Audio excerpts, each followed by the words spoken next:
Galati Vincenzo, artiste peintre, autodidacte et heureux de l'être. Souvent, il y a une ouverture vers 9-10 heures du matin, il y a des cours qui arrivent vers 15 heures l'après-midi. Entre-temps, ça me permet à moi de travailler sur mes propres toiles, soit des commandes, soit des créations pures.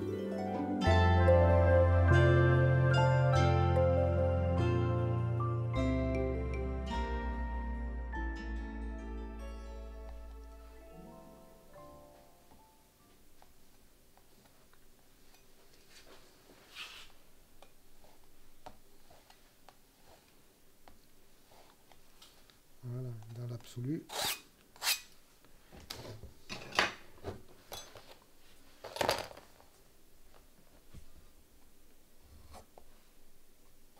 Ça a été une commande en accord avec le ministère de la Culture et une charte qui est un immeuble, une œuvre. On est plus de 600 artistes en France à l'avoir fait, dont j'en fais partie, et elle fait 8 mètres de haut. Voilà. C'est une sculpture que le groupe SM a commandée et c'est énorme. Donc ça a été ma première sculpture, ça c'est la seconde parce que c'est une maquette au 1/5e. Il y en a eu quelques autres encore. Donc aujourd'hui, c'est vrai que je peux dire que je suis peintre et sculpteur. Et là, des matières complètement différentes. Là, il y a des peintures, il y a des glycéros, il y a des bitumes, et ça m'a fait ces effets-là. Ce mélange de produits avec ce qu'on a. Et ben, ça mérite d'être là. Et je les garde bien précieusement parce que ça me permet de me rappeler qu'avant d'arriver à ce travail ou à d'autres, comme celui-là là-haut, il y a eu ça aussi. Hein.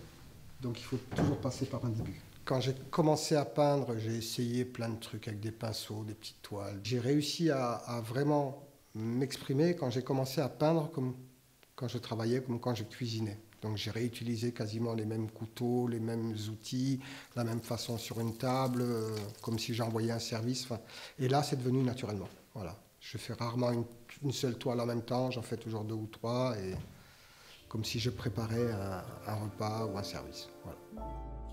C'est des jeunes, je pense, qui vont s'en servir. Je ne sais pas comment, je ne sais pas ce que vous allez en faire, parce que le plaisir de peindre, il est immense.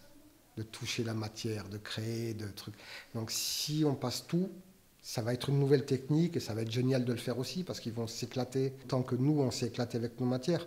Apparemment, il y a une histoire de génération, donc il faut laisser faire le temps. On ne peut pas aller contre, on peut pas... Moi, je ne prendrai sûrement pas le train en marche. Je ne vais pas rentrer dans un nouveau truc et essayer de... Il faut d'abord que je finisse mon histoire.